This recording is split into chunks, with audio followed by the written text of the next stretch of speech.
analyst. Pleased to be joined by Brady Quinn, who will be calling this game tomorrow with Joe Davis and Bruce Feldman on Fox. And Brady, one of the things I think is really interesting about this game is kind of the chess match, right? Yeah. You've got the offensive firepower of Purdue and Jeff Brom and the way that he has been able to get this offense going against an outstanding defensive coordinator in Don Brown for Michigan. How do you see that playing out? Well, I think Purdue is going to have to do something special, and Jeff Brom knows that.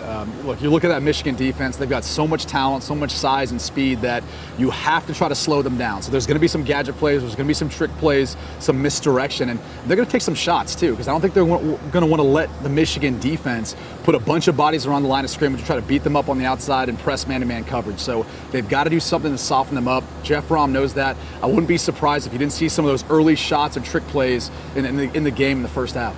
Brady, as a former quarterback yourself, when you look at this Purdue offense, and particularly David Blau and Elijah Sindelar, what do you see? Well, I think it's tough, really, for both quarterbacks having to go into every game knowing that each one of them is going to get a shot. You'd like to be the guy that can go in there and play, and if you make a mistake, still know you're going to get another chance. But it seems like at some point, usually they each get an opportunity in the first half, and then it goes with a hot hand. That's a lot of pressure to deal with, aside from having to play a team like Michigan with as good of a defense as they have. So, the biggest key is just controlling what you can control when you're in. Try not to take any sacks, turn the football over, because this Michigan team's too good. You're not going to be able to make those mistakes and be able to come away with the win versus the Wolverines.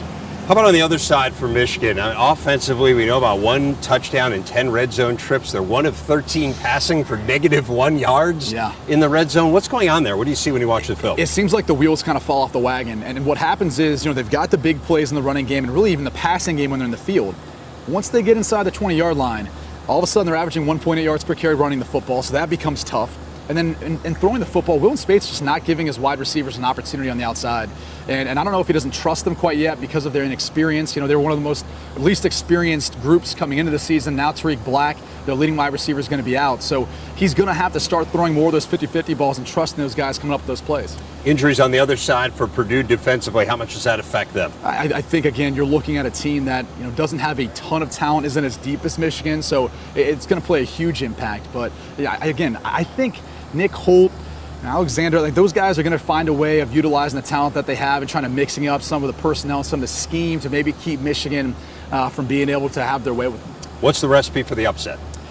Like I said, the biggest thing is you can't make mistakes if you're Purdue. All right, you can't turn the football over, can't have a bunch of pre-snap penalties, things of that nature, and you're gonna have to hit some big plays. I think if you can stay in the game after the first half, all of a sudden give yourself an opportunity in the second half. You can hang around with the Michigan Wolverines, especially if your defense can play well enough in the red zone, and if Michigan continues to struggle, they're going to have a chance. Should be a ton of fun here on Saturday. Brady, have a great call, and thanks a lot for your time. Looking forward to it. Now let's go back to the studio.